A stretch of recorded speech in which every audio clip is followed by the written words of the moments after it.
What do I think? This is a question from Sarah, by the way. What do I think about acts performing under the influence? And clearly, it's an excellent idea.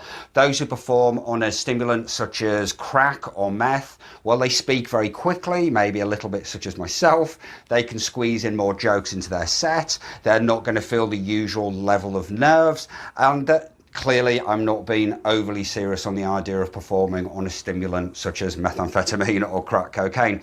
Clearly, a much better choice will be LSD, because then you tap into your create. No, I'm being silly here as well. In most cases, I assume Sarah's question is really about the idea of performing under the influence of alcohol, because more often than not, that's the only drug that's readily available in the venue.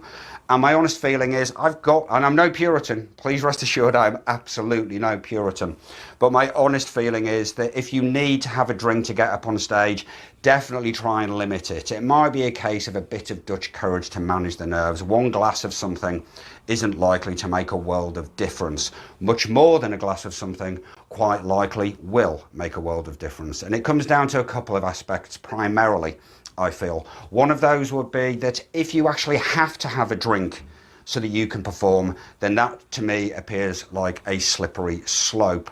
I do know of at least 2 acts that I've encountered in the last 10 years who probably had the chops, the talent, the comedic skills to go some distance, possibly even make it to the professional circuit.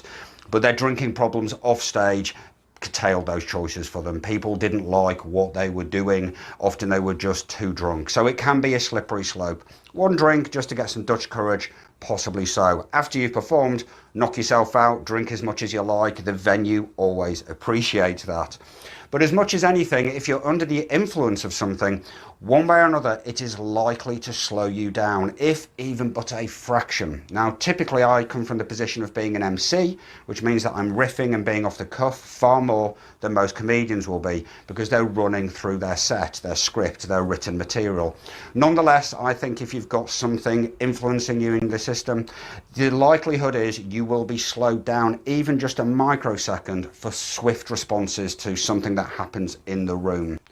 Obviously, another choice of something one might be under the influence of, something that's not that unlikely, in fact, is weed, marijuana. And I have no problems with marijuana. In fact, I believe that it's probably a better tool in the writing process as opposed to the performing process. However, I have definitely known many comedians who get absolutely boxed just before they perform through a vape or a joint, whatever it might be. And it amazes me how well they perform. It certainly doesn't seem to affect their short-term memory the way I know it would if it were me.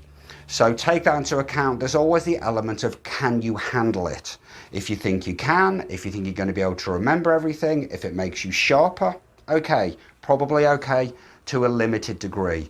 But if you can make your choice, I would suggest performing with just a tiny little bit of something, or ideally nothing. So you're coming to the game, to the performance exactly as you are. And then afterwards, get as boxed, battered, hammered, stoned, fucked up as you like.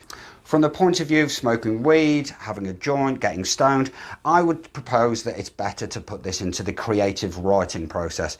Maybe you wander around, coming up with premises, jotting them down, and then smoke a joint, if this is for you, and then flesh them out whilst under the influence. Or maybe you're wandering around looking for inspiration and ideas while stoned, and then my suggestion to you would be to go and write while you are sober. If you want to get high, give it a try. But my suspicion is if you want to stay pure to your art and sustain a good reputation off stage and be as sharp as you can, because a line of coke might make you sharp on a certain show, but it's a slippery slope. A line of coke might also give you false confidence and you think it was a tremendous performance when in fact you were just like so many cokeheads are, entirely annoying. So each their own, but my honest feeling is if you can do it sober and you start doing it in sober, then that's the best way to go. Doesn't mean to say you have to end the night sober. There's a bar just over there at almost every show, of course.